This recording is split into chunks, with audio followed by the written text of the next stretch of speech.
अन्य रचनानी अंदर आ टॉपिकनी अंदर आज्ञार्थ वाक्य रचना मारी पहेलाना विडियोनी अंदर मैं तमने 2 वाળી वाक्य रचना शीखवाडी एनी पण तमरी पासे माहिती आवे एटली क्लियर ज थई जावी जोईए मित्रों। बरोबर, आ टॉपिकनी अंदर आज्ञार्थ वाक्य रचना जेना माटे इंग्लिशमां शब्द छे इम्परेटिव, IMPERATIVE, इम्परेटिव एटले आज्ञार्थ वाक्य रचना।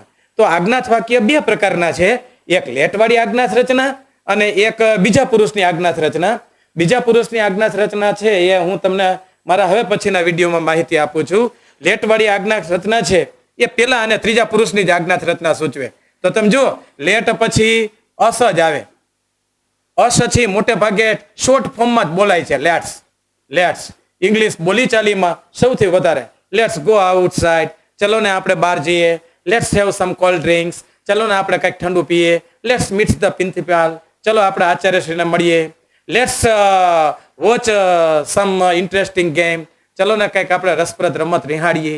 બરોબર, તો લેટ્સ છે એ પહેલા અને ત્રીજા પુરુષની આજ્ઞાર્થ રચના છે।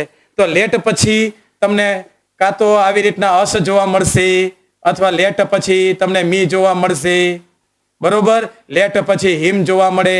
આ ટાઈપની પણ ખાલી જગ્યા अनेक कॉम्पिटेटिव एक्जाम में जोवा मळे छे, तलाटी मंत्री छे, जीपीएससी नी परीक्षा में के लेट आप्युं होय ने पछी खाली जग्या।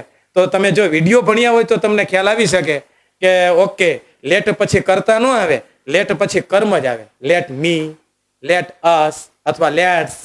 बरोबर, लेट हिम, लेट ही न आवे, लेट हर, लेट सी न आवे, लेट धेम अथवा तो कोई नाम आवे, let Ravi, let Radha, let boys. Okay, અને તેના પછી ટુ વગરનું મૂળ ક્રિયાપદ। તો લેટ્સ છે એ પહેલા અને ત્રીજા પુરુષની આજ્ઞાર્થ રચના કહેવાય। પહેલા અને ત્રીજા પુરુષની આજ્ઞાર્થ રચના। લેટ પછી મિત્રો કોઈ દિવસ યુ આવે જ નહીં ને, લેટ પછી યુ આવે જ નહીં। લેટ પછી યુ ઉપર તો ચોકડી જ મારી દેજો। બરોબર, યુ છે એ બીજા પુરુષની આજ્ઞાર્થ રચના છે, આપણે હવે પછીના વિડીયોમાં। તો લેટ પછી કાં તો પહેલા પુરુષનું કર્મ આવે અથવા તો ત્રીજા પુરુષનું કર્મ। तो साहेब अमारे लेटवाड़ी आज्ञार्थ रचनानु पेशिव वॉइस शीखवुं होय तो शुं करवानुं, एना माटे क्या क्या पॉइंट याद राखवाना? तो चलो ए माहिती आपी ज दऊं तमने मित्रों। तो लेट छे ए आज्ञार्थ रचना छे, तो एनुं पेशिव वॉइस छे। तो एक्टिव वॉइस नी अंदर चलो आ एक्टिव वॉइस लेटवाड़ी वाक्य रचना में एक्टिव वॉइस में तमने अहींया एम के मूळ क्रियापद जोवा मळशे। दाखला तरीके प्ले शब्द छे। बरोबर, लेटवाड़ी आज्ञार्थ रचना छे तो एनी अंदर एक्टिव वॉइस में प्ले अने पेशिव वॉइस नी अंदर तमने बी अने V3 जोवा मळशे। बी अने V3। ओके, तो हवे बाकी तो नियम प्रमाणे तो आ पेशिव वॉइस अहीं लखीने आपું છું। चलो आ पेशिव वॉइस। एक्टिव वॉइस में तो के टू वगरનું મૂળ ક્રિયાપદ અને પેशिव वॉइस में बी अने V3 એટલે बी अने प्लेड। લ્યો, बी अने प्लेड। गो छे बी अने गोन, राइट छे बी अने रिटर्न, ईट छे बी अने ईटन, टेक छे बी अने टेकन। तो बाकी बधुं कर्म छे पाछळ होय तो आगळ लई ल्यो अने करता छे एने पाछळ जवा दो। तो दाखला तरीके आ रीते वाक्य छे, जोजो लेट, लेट पहेला वेले तो लेट थी वाक्य शरू करवुं। बरोबर, पछी कर्म, क्रियापद पछीनो शब्द कर्म छे। लेट मोर ट्रीज, जो शुं लगाडवाथी निर्जीव कर्म मळे, कोने लगाडवाथी सजीव कर्म मळे। तो अहींया शुं उछेरवानुं छे, ग्रो एटले उछेरवुं, तो के वधारे वृक्षो। चलो आपणे वधारे वृक्षो उछेरीए। तो शुं उछेरीए, तो के वधारे वृक्षो। Let more trees. चलो आटલું થયું। પછી ग्रो ए मूळ क्रियापद छे तो तेनो पेशिव वॉइस बी अने V3। बी अने V3 આપણે કરવાનું છે। તો late more trees be grown, B grown પછી બાય અને અસ। લ્યો અહીંયા આપણે આ અસ હતું એ કરતા છે એટલે પાછળ લઈ લીધું, અહીંયા બાય પ્રત્યય લગાડી દીધો। બરોબર, let more trees be grown by us. વધારે વૃક્ષો ચાલો આપણા દ્વારા આપણે ઉછેરીએ। બરોબર, तो आ एनो पेशिव वॉइस बी अने V3। Let's not waste our time. चलो आपणे आपणो समय न वेडफीए। तो नकार रचना छे लेट्स वाળી रचना। તો સૌથી પહેલા લેટ થી વાક્ય સ્ટાર્ટ કરી દેવાનું, પછી કર્મ અવર ટાઈમ, જો આપ્યું જ હશે ક્રિયાપદ પછીનો શબ્દ કર્મ હશે તો let our time, let our time, પછી નોટ, પછી be, let our time, not be, પછી વેસ્ટેડ, વેસ્ટેડ, પછી બાય અને અસ. ચલો આપણા દ્વારા આપણો સમય વેડફાવો ન જોઈએ. તો let our time not be wasted by us. Be છે એ ભૂતકુદરતની સાથે જ રહે, એની કાળજી રાખવાની. નોટ પહેલા નહીં પણ નોટ પછી. ઓકે, બી V3 ની સાથે. સૌથી પહેલા લેટ થી વાક્ય સ્ટાર્ટ કરો, તેના પછી કર્મ મૂકો, તેના પછી બી મૂકો, તેના પછી V3 મૂકો, તેના પછી બાય અને તેના પછી કરતા. ઓકે, તો લેટ આજ્ઞાત વાક્ય રચના. Let children prepare a new project in vacation. ચલો બાળકોને વેકેશનમાં એક નવો પ્રોજેક્ટ તૈયાર કરાવડાવીએ, અથવા વેકેશનમાં બાળકોને એક નવો પ્રોજેક્ટ તૈયાર કરાવો. તો આ લેટ વાળી વાક્ય રચના તો હવે તો તમને આવડી શકે. તો સૌથી પહેલા લેટ થી વાક્ય સ્ટાર્ટ કરો. લેટ, પછી કર્મ. કર્મ બહુ દૂર ન હોય. ઘણી વખત આપણે ટુમોરો, યસ્ટરડે આવા બધા શબ્દોને કર્મ માની લઈએ છીએ, પણ સાચો કર્મ ક્રિયાપદ પછી જ હોય. Late a new project, late a new project, late a new project, પછી બી prepared, B prepared, late a new project be prepared, પછી બાય, પછી ચિલ્ડ્રન, બાય ચિલ્ડ્રન, પછી અન્ય શબ્દ તો કે ઇન વેકેશન, એ અન્ય શબ્દ. Let a new project be prepared by children in vacation. નવો પ્રોજેક્ટ બાળકો દ્વારા વેકેશનમાં તૈયાર કરાવડાવો. બરોબર? તો પેસિવ રચના, લેટ વાક્ય રચનાની ગોખણપટ્ટી કરવાની જરૂર નથી મિત્રો. સૌથી પહેલા લેટ મૂકો, તેના પછી કર્મ મૂકો, તેના પછી બી મૂકો, તેના પછી V3, પછી બાય અને કરતા. 5 શબ્દો. બરોબર? લેટ મી આસ્ક એ ક્વેશ્ચન સર. સર મને એક પ્રશ્ન પૂછવા દો ને. તો સૌથી પહેલા આપણે લેટ વાપરીશું.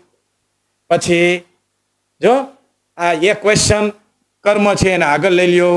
Late a question, let a question, પછી બી, પછી આસ્ક છે એનું ત્રીજું રૂપ be asked. Let a question be asked. અહીંયા બી પ્રિપેર્ડ, અહીંયા બી વેસ્ટેડ, અહીંયા be grown. Let a question be asked by me sir, by me sir. Sir મારા દ્વારા એક પ્રશ્ન પૂછવા દો ને. આવી રીતના પેસિવ બને એનું. બરોબર? જો આપણો શીખવાનો ઉત્સાહ હોય ને મિત્રો તો નથિંગ ઇઝ ઇમ્પોસિબલ. બરોબર? મેં જોયું છે ઘણી વખત શિક્ષક મિત્રોમાં, વિદ્યાર્થી મિત્રોમાં જોવા મળતું હોય કે શિક્ષણની અંદર છે ને સૌથી મોટી વસ્તુ એ છે કે તમારી પેશન કેવી છે, ભણવા માટેનો તમારો સ્પિરિટ કેવો છે, તમારો એન્થુઝિયાઝમ, ઉત્સાહ કેવો છે, તેના ઉપર આપણને કોઈ સબ્જેક્ટ છે એની અસર રહે. એટલે જ્યારે ટીચિંગની વાત કરીએ, એજ્યુકેશનની વાત કરીએ ને તો મારી દ્રષ્ટિએ પહેલો પોઈન્ટ છે ને તમારો પોતાનો ઇન્ટરેસ્ટ કેટલો છે, બસ એના ઉપર રિઝલ્ટની અપેક્ષા હોય છે. એટલે ભણવા માટેનો ઉત્સાહ છે, ક્યુરિયોસિટી જેને કહેવામાં આવે છે. થોમસ આલ્વા એડિસન છે એનામાં ફ્રોમ ચાઇલ્ડહુડ, બાળપણથી જ તેનામાં ક્યુરિયોસિટી હતી. What is this, what is that, આ શું છે, પેલું શું છે, ના ના ના, એ પ્રશ્નો જ પૂછ્યા કરતો. અને એ વખતે અમેરિકામાં પ્રશ્નો પૂછવાની મનાઈ હતી. અને નાનકડા ટોમ છે એને પ્રાથમિક શાળામાંથી તગડી મૂકવામાં આવ્યો. પણ એના મમ્મી છે મિસિસ એડિસન, એ પોતે ટીચર હતા. એટલે એમણે કીધું કે ભાઈ મારા બાળકને ભલે તમે આરે ન આપો એડમિશન, તમે તગડી મૂકો છો. પ્રિન્સિપાલે લિવિંગ સર્ટી આપી દીધું અને એ કહ્યું કે Thomas is not a good pupil. તમારો પુત્ર છે એ અમારા શિક્ષકોને પ્રશ્નો પૂછ્યા કરે એટલે સારો વિદ્યાર્થી નથી. અને એના મમ્મીએ એને ઘરે એની ક્યુરિયોસિટી છે, જિજ્ઞાસા કે બેટા તું પ્રશ્નો પૂછ. અને 12 વર્ષની ઉંમરે એમણે કેમિસ્ટ્રી ઉપર 1000 જેટલા પ્રયોગ કરી નાખ્યા હતા પુસ્તક વાંચીને. એના મમ્મી છે હંમેશા એને ઇન્સ્પાયર કરતા કે બેટા આ બુક વાંચ, આ પ્રશ્નના જવાબ માટે આ બુક તૈયાર કર. બરોબર? એટલે એજ્યુકેશનની અંદર જો તમારે સફળતા ટોચ ઉપર પહોંચવું હોય, ક્યુરિયોસિટી, ઇન્ટરેસ્ટ, આ 2 મોટી વસ્તુ. Let a question be wasted, be asked by sir. બરોબર? Let a question be asked by me sir. Let them watch a cartoon channel for some time. બાળકોને થોડોક સમય કાર્ટૂન ચેનલ જોવા દો. તો હમણાં લેટ, બરોબર, પછી એ કાર્ટૂન ચેનલ, એ કાર્ટૂન ચેનલ, એ કાર્ટૂન ચેનલ, પછી બી વોચડ, બી વોચડ, બી વોચડ, પછી બાય ધેમ, પછી ફોર સમ ટાઈમ. ઓકે, તો પોઈન્ટ જ યાદ રાખવાનો મિત્રો. સૌથી પહેલા લેટ, પછી કર્મ, પછી બી, પછી V3, પછી બાય અને કરતા. Let's not disturb others. ચલો આપણે બીજાને ખલેલ ન પહોંચાડીએ. Let others not be disturbed, let others not be disturbed by us. Okay, let him solve the exercise, let the exercise be solved by અને હિમ, બાય હિમ. ઓકે, આ passive રચના છે. Let Mona draw a picture, let the picture be drawn by Mona. Okay, તો આ વિડીયોની અંદર મેં late આજ્ઞાત વાક્ય રચના છે તેને કેવી રીતે પેસિવમાં ફેરવી શકાય તેના વિશે ખૂબ જ સરળ માહિતી આપી. તો મને એટલી શ્રદ્ધા છે મિત્રો કે તમને અમારા આ વિડીયો દ્વારા લેટ આજ્ઞાત વાક્ય રચનાનું પેસિવ વોઇસ કેવી રીતે બનાવી શકાય એ ટ્રીક જાણી લીધી હશે. ગોખણપટ્ટી કરવાની કંઈ જરૂર નથી. સૌથી પહેલા લેટ, તેના પછી કર્મ, તેના પછી બી, તેના પછી V3, તેના પછી બાય, પછી કરતા. ઓકે, તો જો તમને અમારો આ વિડીયો પસંદ પડ્યો હોય તો લાઈક કરો, શેર કરો, સબસ્ક્રાઇબ કરો. ગૂગલ પ્લે સ્ટોરમાં જઈ અને એજ્યુસફર લખી અને તમે અમારી એપ છે તેને ડાઉનલોડ કરી લેશો. Thank you very much.